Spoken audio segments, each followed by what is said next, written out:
Everyone, कसे आहात तुम्ही सगळे? आणि तुम्हाला टायटलवरनं लक्षात आलेलंच असेल की मी ब्लॉग वेगळ्या नोटवरती सुरू केला आणि मग पुढे मात्र तो वेगळ्या नोटवरती जात गेला.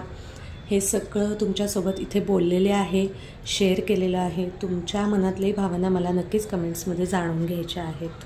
आणि जिथे जिथे पाऊस आता आज आमच्याकडे झालेला नाही आहे, भरून खूप आलेला आहे, पण अजून तरी झालेला नाही. दुपारी थोडासा झाला होता, 2 सरी पडल्या होत्या, पण जो गेले 2 दिवस भयंकर तुफानी आणि धो पाऊस झाला होता तसा काही अजून झालेला नाही. आज दुपारी थोडंसं झालं होतं. आणि तुमच्या इथे कसं काय आहे पावसाचं? तर जपून सांभाळून राहा. अजिबात जास्त गरज नसेल तर बाहेर पडू नका. आणि बाहेर पडत असाल तर आता पावसाळा सुरूच झाला आहे, अशा यांनी छत्री आणि रेनकोट वगैरे सगळं कॅरी करा. आणि ब्लॉगला सुरुवात केलेली आहे. ऑलमोस्ट 7:15 झालेले आहेत संध्याकाळचे. आणि त्याच्या आधीचं कसं वातावरण होतं ते तुम्ही आत्ता आधी बघितलं. आज मला म्हणजे आता देवाचं वगैरे तर करायचंच आहे. आवरून मी तयार झालेली आहे संध्याकाळसाठी. आणि त्याच्यानंतर डिनर प्रिपरेशन्स वगैरे या गोष्टी आहेतच. पण आज मला माझा जो दुसरा चॅनल आहे, मनाचे श्लोक मनाचा सोपा विचार, त्याच्यासाठीच 1 किंवा 2 व्हिडिओ आता बघू कसा वेळ मिळतो आहे, तर त्याप्रमाणे मला ते शूट करायचं आहे. तर हे सुरुवातीला सांगण्याचं कारण असं शेअर करण्याचं की कधी कधी काय होतं की पूर्ण शेवटपर्यंत ब्लॉग बघितला जात नाही किंवा मध्ये मध्ये स्किप केलं जातं. तर मग तुमचं ऐकायचं राहून गेलं असेल किंवा तुम्हाला अजून माहिती झालं नसेल किंवा जे काही असेल, तर तुम्हाला कळेल की माझा अजून एक चॅनल आहे आणि त्या चॅनलचं नाव आहे मनाचे श्लोक मनाचा सोपा विचार. तर तिथे काय आहे, तर नावाप्रमाणेच तिथे आपण मनाविषयीच्या अनेक गोष्टी बोलणार आहोत. तर त्या दृष्टीने तिथे मी काही छान पॉझिटिव्हिटी देणाऱ्या गोष्टी तुमच्यासोबत शेअर करणार आहे. काही छान श्लोक, स्तोत्र, त्याचे बेनिफिट्स काय आहेत हे सगळं तिकडे मी शेअर करत आहे. तर तुम्हाला अशा काही विषयांमध्ये जर इंटरेस्ट असेल तर तुम्ही डेफिनेटली जाऊन चेकआउट करू शकता मनाचे श्लोक मनाचा सोपा विचार आणि सर्च करू शकता. आणि मी प्लस इकडे डिस्क्रिप्शनमध्ये पण त्याची लिंक नक्की देते.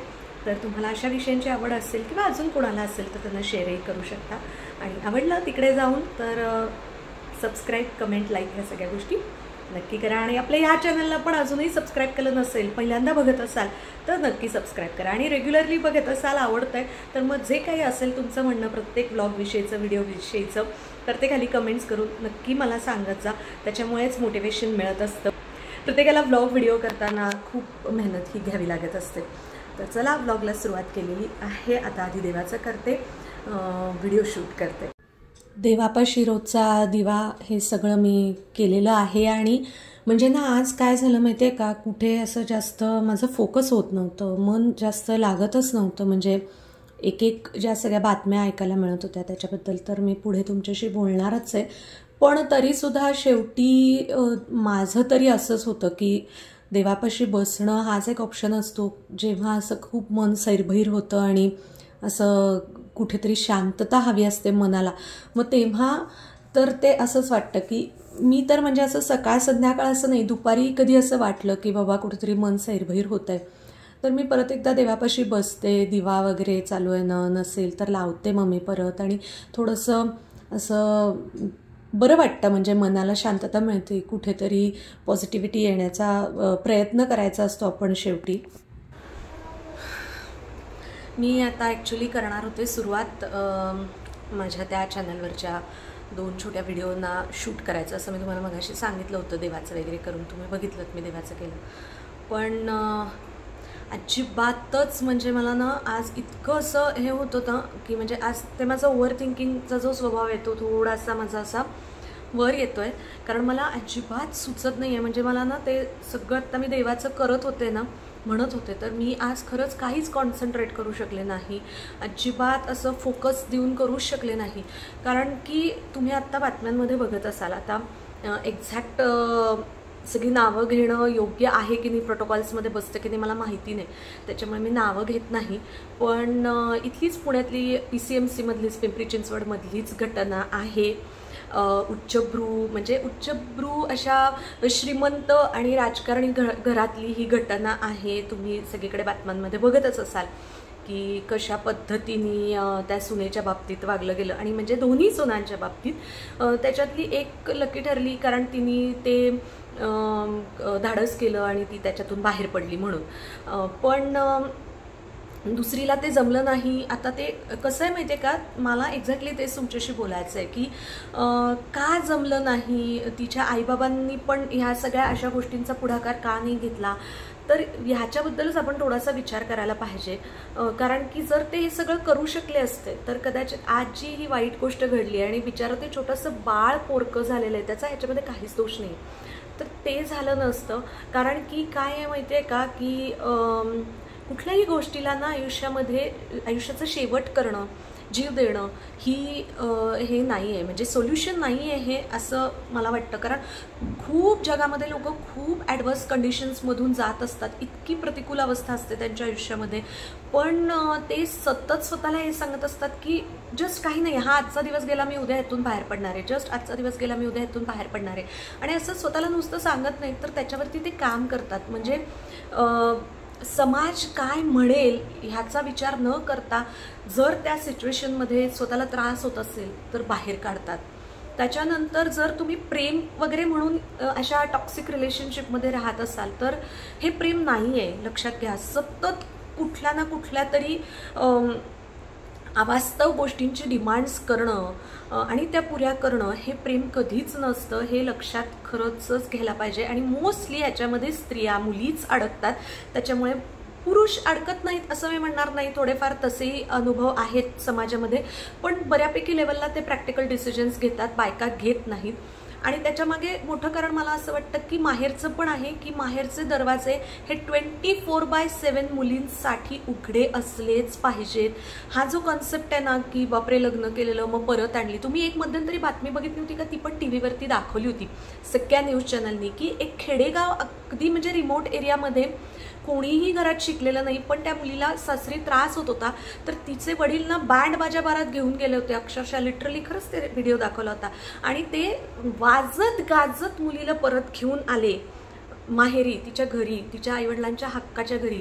बेसिकली ही काय मला कळतच नाही, म्हणजे ही आजही आपण 2025मध्ये जगतोय आणि हा का प्रश्न असू शकतो की मुलीला स्वतःचं घर नाही आहे, एकतर वडिलांचं घर आहे किंवा नवऱ्याचं घर आहे, हे का आहे. आणि काही वेळेला ह्या गोष्टींचा गैरफायदा पण घेणाऱ्या स्त्रिया आहेत, पण ज्यांना हे स्वतःचे हक्क कळत नाहीत आणि त्या स्वतःचा बळी देऊन बसतात, हे फार वाईट आहे. आणि आईवडिलांनी पण लक्षात घ्यायला पाहिजे की डिमांडिंग लोक असतील तर आपल्या मुलीला वेळीच त्याच्यातून बाहेर काढा. समाज, नातेवाईक, मित्रमंडळी, लोक दोन्हीकडनं बोलतात. आज जसं आपण बोलतोय की मग हे सगळी पावलं त्यांनी आधी का नाही उचलली, म्हणजे हे सगळं झाल्यावरती पण लोक त्यांना बोलतातच आहेत ना की तुम्ही का ते प्रेमाखातर, संसार वाचावा म्हणून हे सगळं तुम्ही करत राहिलात, असं आहे ना. तर आणि दोन्ही बाजूनी बोलतात लोक. त्याच्यामुळे मला असं वाटतं की आपला जीव सगळ्यात जास्त महत्त्वाचा आहे. आपल्या माणसाचा जीव, आपल्या माणसाची mental health, physical health is very important. बाकी त्या गोष्टींसाठी जर का टॉक्सिक माणसं आयुष्यातनं काढावी लागत असतील तर जरूर काढावीत. कारण की विचित्र वाईट लोकांमध्ये राहण्यापेक्षा एकटं राहणं केव्हाही चांगलं. आणि बऱ्याचदा असं होतं की माणसाला नंतर भविष्यात परत चांगली साथ मिळू शकते आणि माणूस छान पद्धतीने पुढे जाऊ शकतो. त्याच्यामुळे आणि मुळात म्हणजे आपल्याला स्वतःला आधी छान साथ देता आली पाहिजे, ही खूप गोष्ट महत्त्वाची आणि हे मुलींच्या आईबाबांनी खूप लक्षात घेण्याची गोष्ट आहे. बस मला असं एक थोडंसं बोलायची इच्छा होती म्हणून मी तुमच्यासोबत हे थोडंसं विषय शेअर केला, कारण मनातूनच जात नाही आहे. आता कोणत्या टॉपिकबद्दल आणि कोणत्या घटनेबद्दल बोलते आहे हे तुम्हाला लक्षात आलंच असेल एव्हाना. कारण प्रोटोकॉल्समध्ये बसतं की नाही माहीत नाही, कारण खूप सोशल मीडिया पण आता खूप नाजूक होत चाललेला आहे. पटकन तुम्ही कुठली नावं घेतली आहेत, नाही घेतली आहेत, हे सगळं बरोबर गोष्टींमध्ये बसतं की नाही माहिती नाही, म्हणून मी नावं नाही घेते.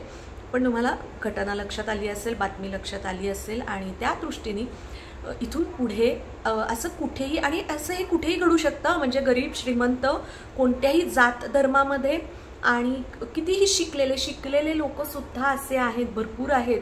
मी लॉ केलं आहे त्यामुळे मी अशा खूप केसेस बघितल्या आहेत की शिकलेले लोकसुद्धा असे वागतात.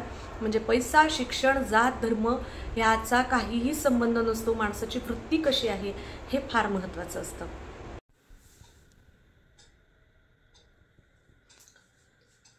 12:05 होत आले तुम्ही बघितलं.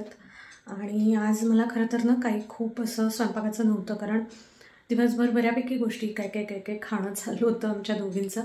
त्याच्यामुळे आज मग खूप महिने झाले मी तिच्यासाठी हिरव्या मुगाचं चाट केलं नव्हतं. तिला ते खूप आवडतं. म्हणजे मी आजचं डाएट फूड वगैरे म्हणून कधी कधी माझ्यासाठी करते, तर तेव्हा मग मी तिला देते आणि तिला ते खूप आवडतं. तर मग ती मला म्हणली की आई आज ते थोडंसं जास्त कर.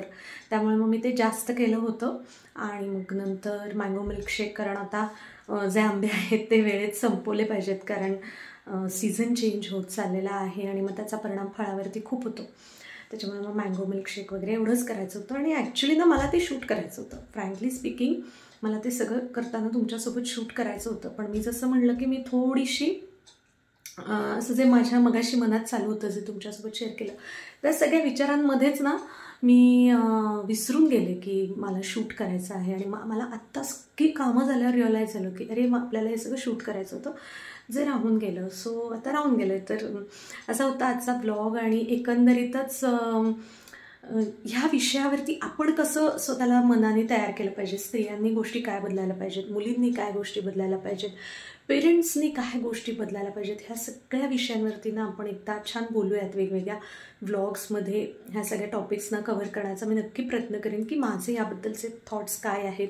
आणि मी पण माझ्या आयुष्यात खूप एक मेजर निगेटिव्ह फेज बघितलेली आहे आणि जिची कल्पनाही केली नव्हती आयुष्यामध्ये की असं काहीतरी होईल. आणि म्हणतात ना, अख्ख्या घराण्यात कोणी अशी सिच्युएशन बघितली नव्हतीच. तर त्याच्यामुळे त्या सिच्युएशनमधून जाताना ऑलमोस्ट 2 वर्ष त्या सिच्युएशनमध्ये मी होते. आणि माझ्यामुळे माझे पेरेंट्स पण त्याच्यामध्ये होते, माझा भाऊ पण होता. आणि मी तुमच्याबरोबर पुढे पुढे त्याही गोष्टी शेअर करीन की त्याच्यातनं पॉझिटिव्हली ओव्हरकम आम्ही कसं केलं आणि कुठल्या कुठल्या गोष्टींवरती आम्ही काम केलं, ह्या सगळ्या गोष्टी. पण बेसिकली ती स्टेप घेण्यासाठीचा जो स्ट्रॉंगनेस असतो तो आपल्याला मुलींमध्ये आधीपासूनच आणावा लागतो. आणि आपणही खूप स्ट्रॉंग राहायला पाहिजे. आपल्या